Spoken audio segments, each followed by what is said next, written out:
What's up, YouTube? Today I'm going to share some updates on my Turbo LS SN95 build. As some of you may already know, I've got an LT1 383 swapped in this car, so it is completely Chevrolet powered. I built that motor out of a block that came out of my father's 94 Camaro Z28. Brought it to a machine shop, had it bored 30 over, and I did all the assembly with a bunch of forged 4340 goodies. I tuned the car myself. I had some help from Jeremy Formato from Faster Proms. Big shout out to him and his expertise. He's an absolute legend in the LT1 tuning scene. Behind that LT1 is a T56 out of an F-body. It's an LT1 T56, as you may expect. And shout out to my boy Joe for hooking me up with this sweet interior out of his 2004 Mustang GT 40th anniversary. So I swapped the entire interior, back seats, front seats, and all into this here SN95. To mount the motor, I used an AJE K-member, AJE LT swap mount, and a Flaming River rack just to simplify things, and I don't really care for power steering in a drag car. I've had it catch fire on me a few times. As far as suspension goes, I have Strain shocks and struts, E-back, I-back, whatever, springs, and I have, I don't know if you can see them, really, yeah, kind of, let's try to get them. I've got the Southside Lakewood traction action lift bars out back. And I built the 8.8 back there out of a bunch of used junk. So I have Strange 31 spline axles that I picked up on Craigslist or Marketplace. I paid 40 bucks for the axles, and I've got a used track lock out back out of a Ford Explorer F-150. I don't remember which I pulled it from. It's my second one. I broke the first one, so we'll see how this one holds up. For the new setup, moving forward from the transmission, I'm gonna have to replace that LT1 front plate with an LS front plate in order to accommodate the longer input shaft, or shorter, I forget which it is, and the hydraulic throwout bearing. I have this here bell housing, but I'm going to use something else.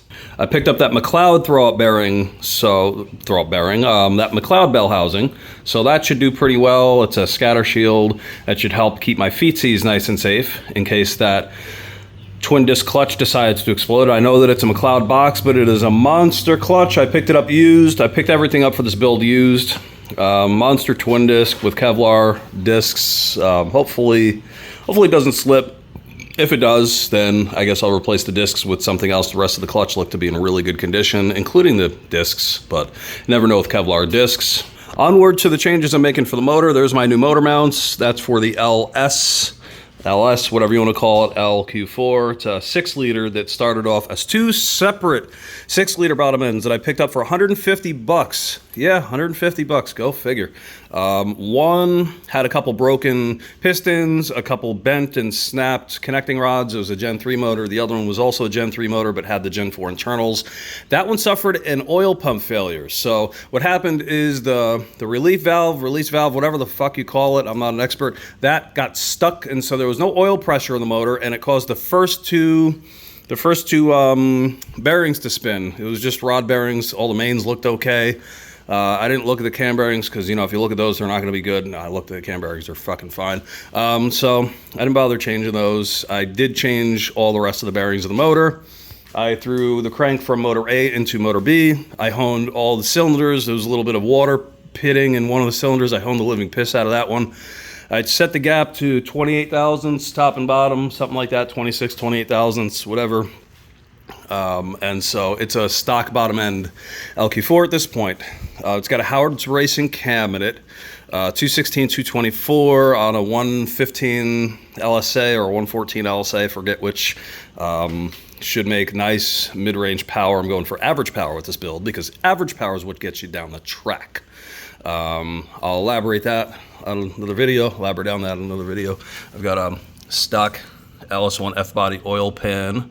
I painted the block. I put too many coats of paint on it at once so you could see all the paint cracked. Don't be an idiot like me. I was going to use this for a turbo oil supply, but I decided against it. So instead what I'm going to do, I've got another block that I can't find right now. Or that might actually be it right there. That might work too. I'm going to run a dash 4AN supply line to my S475. I'm going to run the return into the timing cover. These are 243 heads that have been poured in and polished. They made like, I don't know, something like 500 wheel horsepower on somebody else's motor. Snow Performance fuel rails. I've got, what are these fuckers called? The 210, Bosch 210 injectors that I got from VS Racing. I'm going to be running 2-8 AN lines here to a Y adapter to a -10 AN PTFE fuel line. So that's going to be my supply.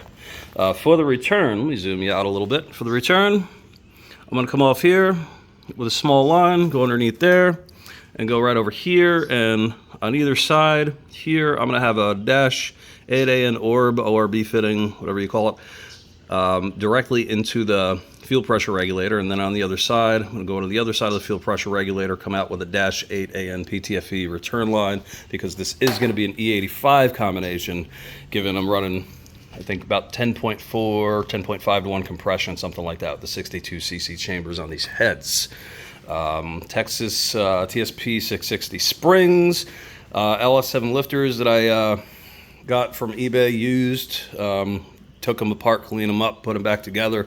Yes, you can do that. And it's a Trailblazer SS intake manifold with that war performance, war racing, whatever throttle body that the guys on Sloppy like. Engine management is going to be MS3 Gold Box, tuned by yours truly, because I like to pretend that I know what I'm doing with tuning. Everything here is used except for the front accessories. I got all the front accessories on Rock Auto.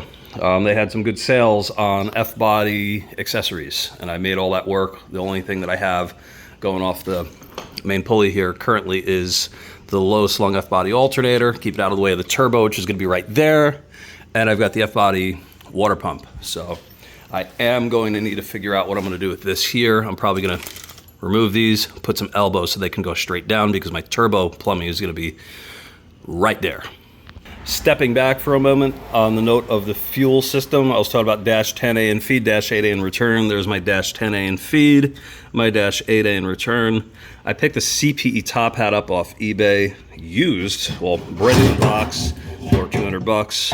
I'm going to run 2 Walbro 450 tank in-tank pumps on there, and I think that's going to be enough fuel to make my power goal, which is between 700 and 800 wheel horsepower, whatever the S475 Turbo Max is out at. On the note of the turbo, there is my On3 Performance intercooler that I'm going to be running. And there's the turbocharger itself. It is a real Borg Warner. It is an S400 with a 7583 compression wheel, whatever the fuck. It's a 7583 wheel combination, 83 millimeter turbine wheel, 1.0 AR. I don't know what the fuck I'm doing. It's my first turbo build, so bear with me. I did hog out this flange here a little bit and booger welded on the sides of it just to reinforce it a little bit. I also did a little bit of cleanup on the inside of the wastegate plumbing, because the way that this came, that shit was like way covered. It looked like hell. I probably need to put a little bit more booger weld right there just to stiffen that up a little bit more, but that's going to go out to a JGS wastegate right there. I got all this stuff used, again, on Marketplace, so this entire car is the remains of other project cars for the most part. So it is a budget build, budget. If I blow the fucking thing up, I'll be a little bit sad, but you know, I'll get another turbo, I'll get a 5.3, 4.8, a 6.0, whatever I find at the junkyard. So that is at a high level where I'm at right now with the Turbo LS build. I'll show you a couple of other cool things that I have going on. I have to get the Suzuki DR650 out of my garage. This was my bike for 10 years. Rode it for about 5 years. It sat in the corner of my garage once I moved to the Sunshine State, the Gunshine State as I like to call it. Fuck yeah, Pro 2A here. This thing was just sitting with stale gas in it. The carburetor was all nasty. I just rebuilt the carb. I put a new chain on it, riveted a new chain on there. I did front and rear brakes. I'm gonna do fork seals, a couple other things. And then I'm gonna get this thing out of the way, and I'm gonna pull that thing in, and that is when I'm gonna pull the LT1 out, which it probably needs a refresh after about 200-300 passes on the motor anyway. And I'm gonna figure out what I wanna do with the LT1. That LT1 made 459 to the tire. I'll try to attach a dyno sheet here to the video, and 440 wheel torque through the T56, so it's easily over 500 crank horsepower. It'll be fun in a Jeep or a truck or something like that. So long story short, that is high level of what I'm doing here. Hoping to make, like I said, about 700 to 800 wheel horsepower on E85. See what I can do on 93 as well. It is going to be flex fuel, so I should be able to run whatever swill that I want. And ultimately the goal here is to have a semi-reliable car that I could daily drive if I want to and have a little bit of fun with on the weekends, drive it down to the track, and hopefully click off some 599s in the 8th mile. And, you know, maybe an 899 in the quarter if I'm lucky. But ultimately, somewhere in the 9s in the quarter, somewhere in the low 6s in the 8th mile, I'll be a happy camper. So that's it. Stay tuned. Like, subscribe, comment, talk shit in the comments. Whatever it is that you want to do, just do the thing. And I'll catch you next time.